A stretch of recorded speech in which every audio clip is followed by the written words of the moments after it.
زمینوں پر حکومت کرنے والوں کے محل بھی ویران ہو جاتے ہیں، لیکن دلوں پر حکمرانی کرنے والوں کے آستانے بھی آباد رہتے ہیں، اور اس کی جیتی جاگتی مثال محبوب یزدانی قدوۃ الکبریٰ تارک السلطنت سلطان سید اشرف جہانگیر سمنانی رحمۃ اللہ علیہ کا آستانہ ہے۔ محبوب یزدانی نے ترک سلطنت کیا اور وہ ظاہری حکومت چھوڑی تو اللہ رب العزت نے حضرت محبوب یزدانی کو وہ سلطنت اور وہ حکمرانی عطا فرمائی کہ محبوب یزدانی کے دنیا سے ظاہری رخصتی کے بعد آج بھی 600 سال بیت گئے ہیں، محبوب یزدانی کے آستانے پر عقیدت مندوں کا، دیوانوں کا، مستانوں کا ہجوم جو ہے وہ دکھائی دیتا ہے۔ ارطغرل غازی جو بہت بڑے فاتح ہوئے اور خلافت عثمانیہ کے بانیوں میں سے ہے، انہوں نے بڑی پیاری اور خوبصورت بات کہی تھی۔ انہوں نے کہا تھا کہ 1000 قلعوں کو فتح کرنے سے بہتر ہے ایک دل کو فتح کرنا، اور صوفیہ دلوں کے ہی فاتح ہوتے ہیں۔ ان کی تاریخ میں آپ کو قلعوں کو فتح کرنا، زمینوں کو فتح کرنا، پلاٹ پر قبضے کرنا نہیں ملے گا، لیکن یہ صوفیہ ہزاروں دلوں کو فتح کرتے ہیں، اور اللہ رب العزت نے ان بندوں کو پھر وہ مقام بھی عطا فرمایا ہوتا ہے۔ یہ اللہ کے لیے قربانیاں دیتے ہیں تو اللہ رب العزت نے ان کو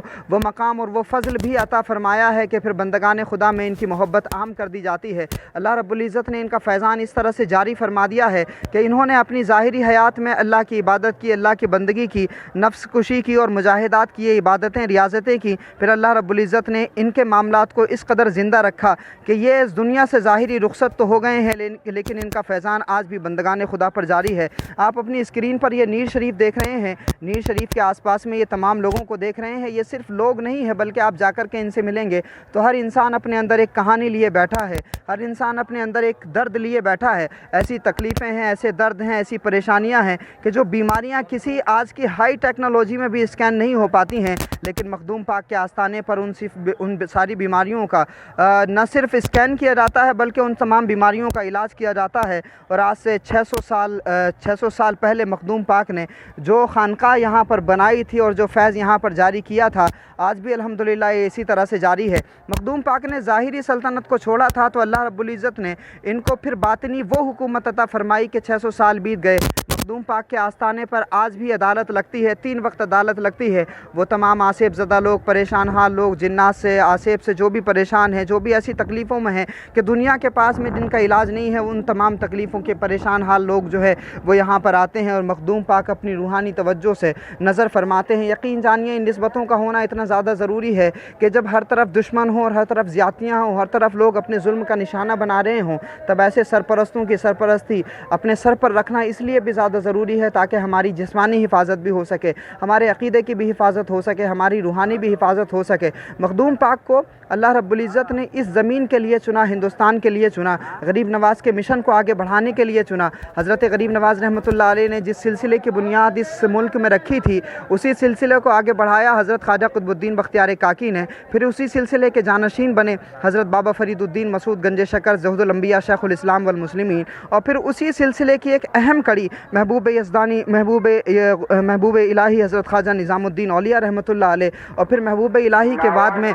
حضرت آئینہ ہند اخی سراج ہیں، اور آئینہ ہند اخی سراج کے بعد مخدوم علاء الحق پنڈوی، اور مخدوم علاء الحق پنڈوی کے بعد میں حضرت مخدوم سمنا اوحد الدین تارک السلطنت سلطان سید اشرف جہانگیر سمنانی رحمۃ اللہ علیہ ہیں۔ تو محبوب یزدانی کو باضابطہ حضرت مخدوم علاء الحق پنڈوی نے کچوچا شریف کی ذمہ داری دے کر کے بھیجا ہے۔ اور آپ کو اہم بات بتاؤں، لطائف اشرفی میں یہ بات موجود ہے کہ حضرت خضر علیہ السلام نے تقریباً 70 مرتبہ حضرت علاء الحق پنڈوی رحمۃ اللہ علیہ کو یہ فرمایا تھا کہ میں ایک ایسے شہباز کو آپ کی بارگاہ میں لے کر کے آ رہا ہوں کہ جس شہباز کو پکڑنے کے لیے کئی اولیاء نے اپنا جال پھینکا لیکن میں نے ان کو کہیں پھنسنے نہیں دیا۔ یاد رہے کہ سید اشرف کی تربیت میں کوئی کمی نہیں رہنی چاہیے۔ حضرت مخدوم پاک نے ترک سلطنت کیا، اپنے گھر والوں کو چھوڑا، اپنے وطن کو چھوڑا اس زمین کی آبادی کے لیے۔ اللہ رب العزت نے ان کے ترک سلطنت کا اور ان کے گھر کو چھوڑنے کا وہ انعام اور وہ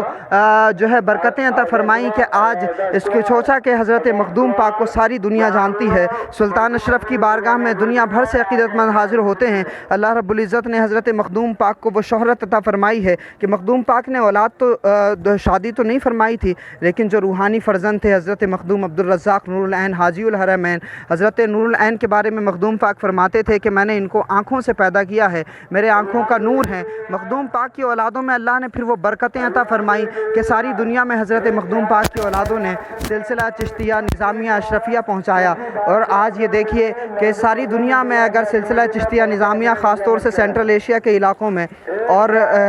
بر صغیر میں جو سلسلہ چشتیہ نظامیہ کا فروغ ہے اس میں بہت بڑا کردار حضرت مخدوم پاک کی اولادوں کا ہے, روحانی فرزندوں کا ہے. اور آپ دیکھیے کہ جو اللہ والے ہوتے ہیں اللہ رب العزت اپنی ان کی محبت جو ہے وہ بندگان خدا کے دلوں میں ایسی عام کر دیتا ہے کہ چاہے ہندو ہو, مسلم ہو, سکھ ہو, عیسائی ہو, جین ہو, بہوجن ہو, دلت ہو, پارسی ہو, ہر قوم اور ہر دھرم کے لوگ ان سے پیار کرتے ہیں. اللہ رب العزت مخدوم پاک کے غلاموں میں ہماری نسبت بھی شامل فرمائے. بہت شکریہ ہمارے ساتھ جڑنے کے لیے.